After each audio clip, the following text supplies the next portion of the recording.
kó tó di pé àwọn ilé aláwọ̀ sífìlà ayé òde òní gbòde kan nílùú Abẹ́òkúta ó ní àpáta ńlá kan tó wà nílùú Abẹ́òkúta.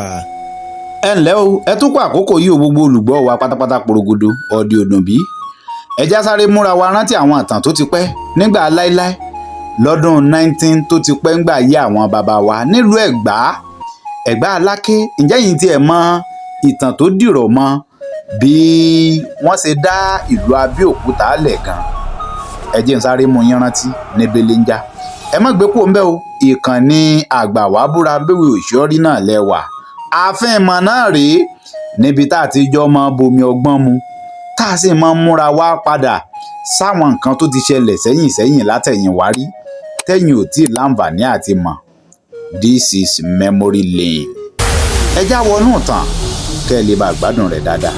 ẹ wá rí i dájú pé ẹ láìkì ẹ sọ̀scribe kẹ́ ẹ sì bẹ̀rẹ̀ sí ní máa fọ́n káàkiri kẹ́ ẹ tún lè bá a máa jẹ àwọn aládùn àwọn ètò wa lọ́lọ́kan ọ̀jọ̀kan. kó tó di pé àwọn ilé aláwọ̀ sífìlà ayé òde òní gbòde kan nílùú Abẹ́òkúta ó ní àpáta ńlá kan tó wà nílùú Abẹ́òkúta.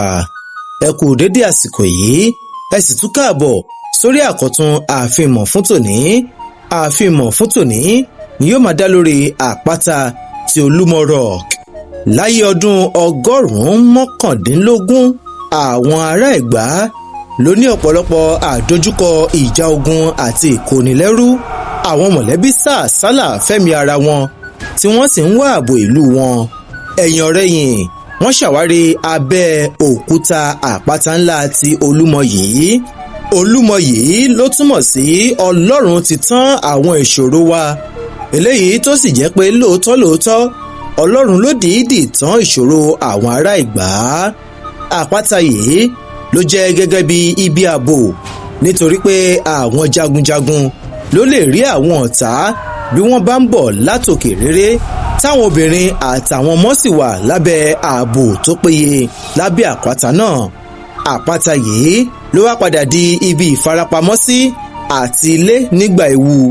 gẹ́gẹ́ bí ìtàn ṣe ṣàfihàn rẹ̀, ìtàn ló fi yé ni pé àpáta Olúmọ yìí ló kó ipa ribiribi láyé ìjà ogun Ẹ̀gbá àti Dahomey, eléyìí tó ran àwọn ará Ẹ̀gbá lọ́wọ́ láti dáàbò bo ara wọn kúrò lọ́wọ́ ìkọlù ìjà ogun náà, eléyìí tó fún wọn nírètí nígbà tí wọ́n rò pé ìrètí ti pin. lẹ́yìn ìgbà tí ìjà ogun náà dákẹ́, àwọn ará Ẹ̀gbá ni wọ́n dá ìlú tiwọn sílẹ̀, eléyìí tí wọ́n sọ ní Abẹ́òkúta tó sì wà títí dòní olónìí, eléyìí tó túmọ̀ sí lábẹ́ òkúta. a ò ní rí jù báyìí lọ lórí ààfin ìmọ̀ fún tòní. ẹ tún pàdé wa lórí àkọ́tún mìíràn fún ààfin ìmọ̀ títí ìgbà mìíràn tá a máa láǹfààní àti pàdé káfíńrà tayọ̀ káfí pàdé ó dìgbà kan náà o.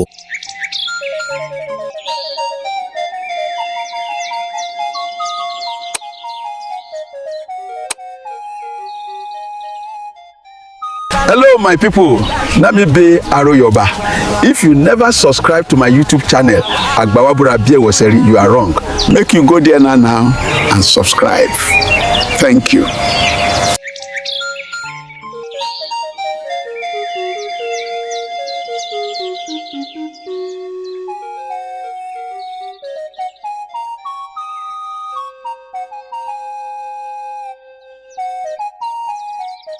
Ìrọ̀rùn dé o, ìrọ̀rùn ti dé.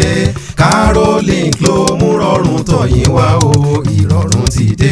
bẹ́ẹ̀dẹ̀ ọmọ bíi ẹ̀dá ẹgbẹ́ ńlá Ọlọ́run má jẹ́ kó ń tọ̀hún sáré kú sórí asán. báyé bá ti wá ń yé ká máa bá yéyé, bí ìgbà bá ń yé ká máa bá gbà yé, torí ẹni tí ò bá gbà yé olúwa rẹ̀ á bá gbà lọ ni. èyí ló jẹ́ máa ké sí gbogbo ẹni tó rí gbáláwo rẹ̀ kò gbọ́ mi lásìkò yìí láti máa bọ̀ síbi ètò ìdánilẹ́kọ̀ọ́ ọ̀nà ọ̀la tí yóò wáyé lọ́jọ́ àbámẹ́ta sátidé ọ̀sẹ̀ yìí. bọ́gọ̀ọ̀rọ̀ èèyàn ṣe ń pariwo pé ìlú le, bẹ́ẹ̀ làwọn kan rọ́nà gbé gbà. ẹni tó ní plan A and B, àwọn gan tún wá plan C, torí pé àṣekún lowó kíwọ náà má bàa wá káwọ́ bọ̀tán lásán. máa bọ̀ síbi ètò ìdánilẹ́kọ̀ọ́ ọ̀nà ọ̀la lórí bá a ṣe fi ẹ̀rọ ìbánisọ̀rọ̀ ṣokòwò tẹ́rẹ̀ gọbọ yóò sì máa wọlé fúnni láì tàpá sí òfin. iléeṣẹ́ Caroline ló ṣe àgbékalẹ̀ ìdánilẹ́kọ̀ọ́ yìí, ọ̀fẹ́ sì ni, lórí bá a ṣe ń fẹ̀rọ ìbánisọ̀rọ̀ ṣokòwò ní ó wáyé ní 2nd floor ATM Plaza opposite Bode bus stop Basọ̀run nílùú Ìbàdàn. 07085126887. ọjọ́ àbámẹ́ta sátidé ọ̀sẹ̀ yìí ń lètò ìdánilẹ́kọ̀ọ́ wáyé, ọ̀fẹ́ sì ni, láago 10 òwúrọ̀ 2nd floor ATM Plaza opposite Bode bus stop Basọ̀run Ìbàdàn.